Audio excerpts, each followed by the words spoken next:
What's up, tiny boat builders?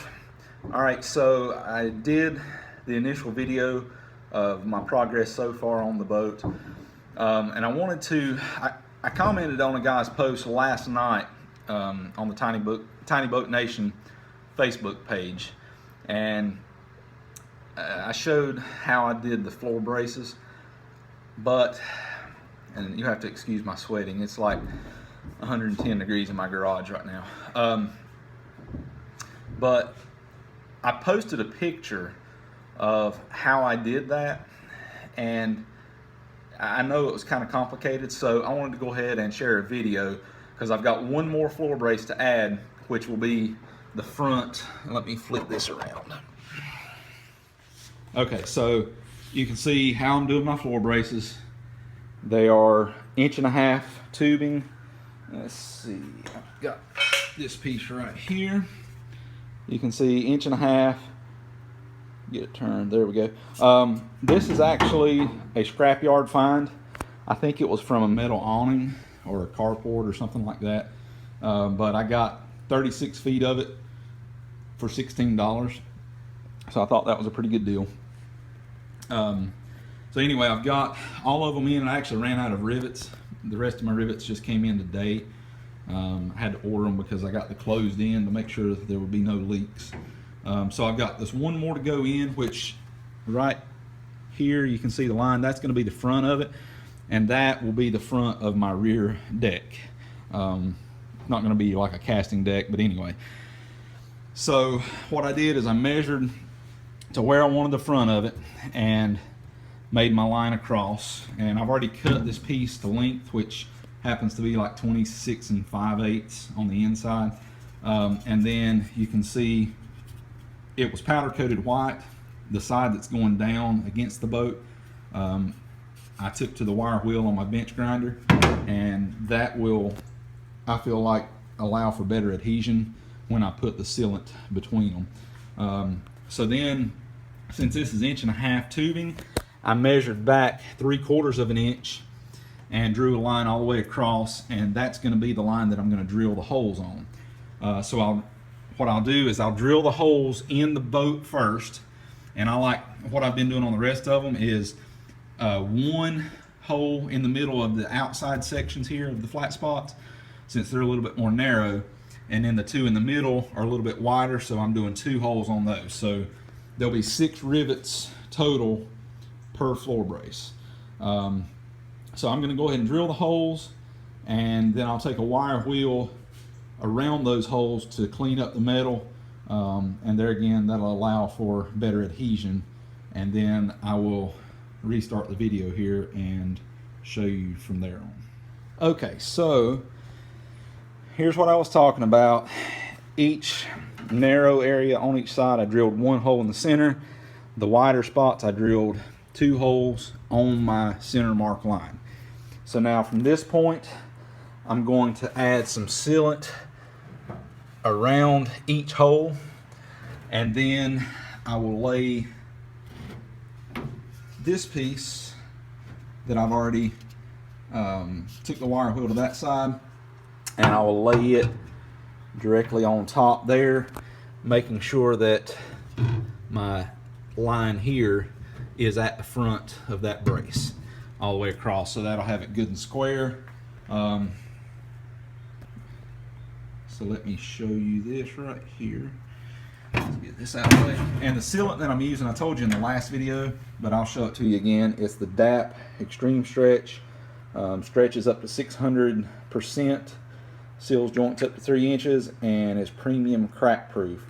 So I figure that should hold up to the demands should this floor try to flex at all. So let's see if I can do this one-handed here. Alright, so, and it doesn't really matter how this looks, because it's just simply to make sure if water did try to get through that hole, that it's not going to get into the boat. This should seal it up. This is really hard to do one-handed and holding the camera. And last one.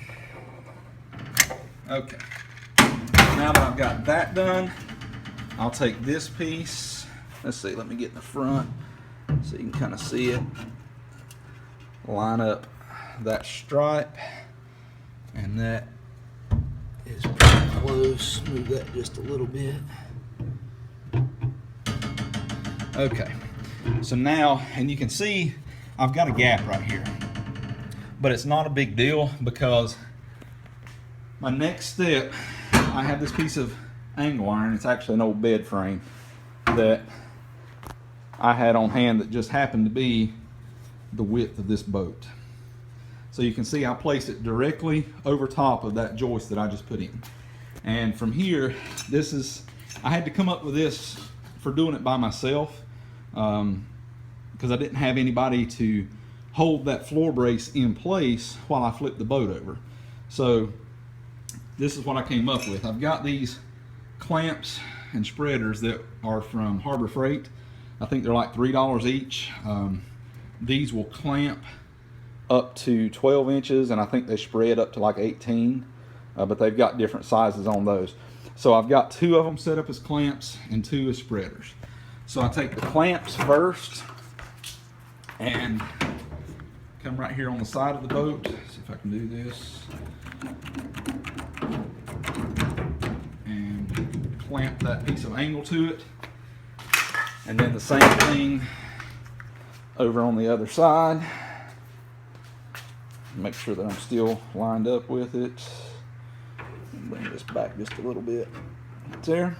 All right, so now bring it back and clamp that side. All right, so now from here, I've got that in place. I'll take the spreader and I just simply put it between these two. If you can see that right there.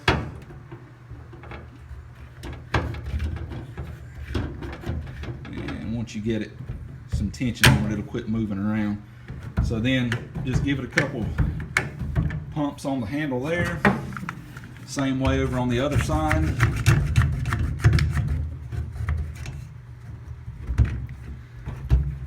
I'll show you. Okay, so there, I have that in place.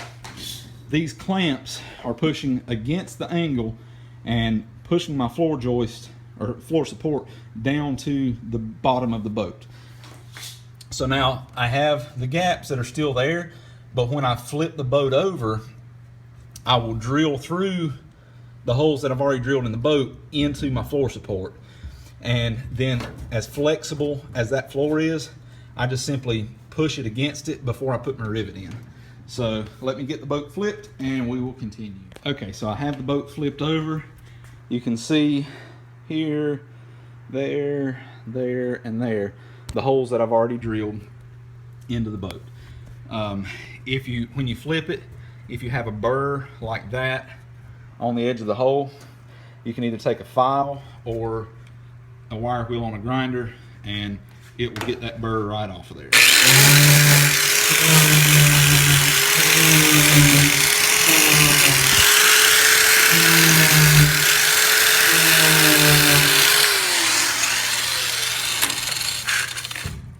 Okay, and you can see here I think it was the last video I did, I showed how I did replace the original floor bracing.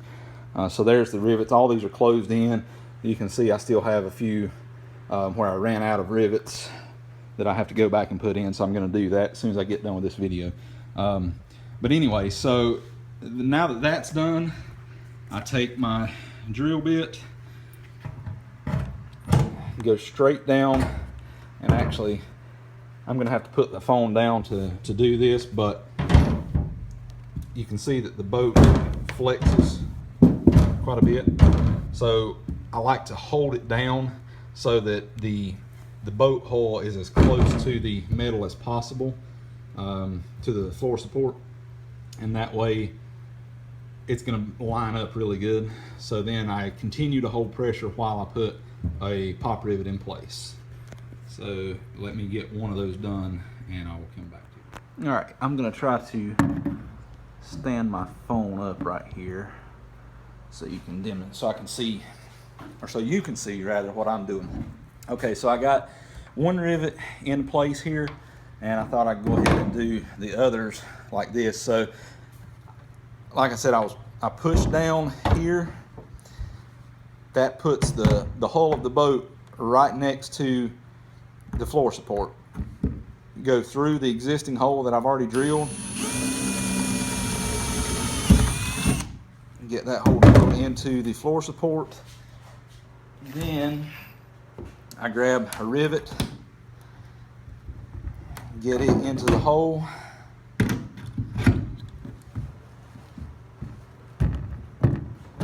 There we go.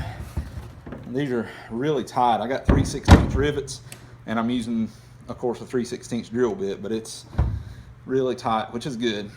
So then a couple squeezes and it'll pop out.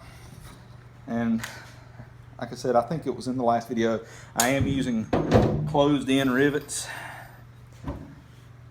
So you see they don't have the little bead out here. It's actually inside there as it pulls. That way there's no opening for any water to get through. So I'll just repeat that process for all 6 holes, and then I can flip it back over and the floor support will be in place. So that is how it's done with one person. Okay guys, so there it is, installed with all the clamps and everything back off of it. And so like I said, this is going to be the front of my rear deck, and then this will be a compartment space under the seat, and then my gas tank will go back here. So as I said in the last video, I've already kind of painted this area with bed liner and painted my transom, and that's because I have built a new transom for it, and it is actually right there. The paint is drying, so my next video will be the transom install, and I'll explain how I built that and how it's going to be supported. So anyway, hope you guys enjoyed this, and I look forward to bringing you the next video. Stay tuned.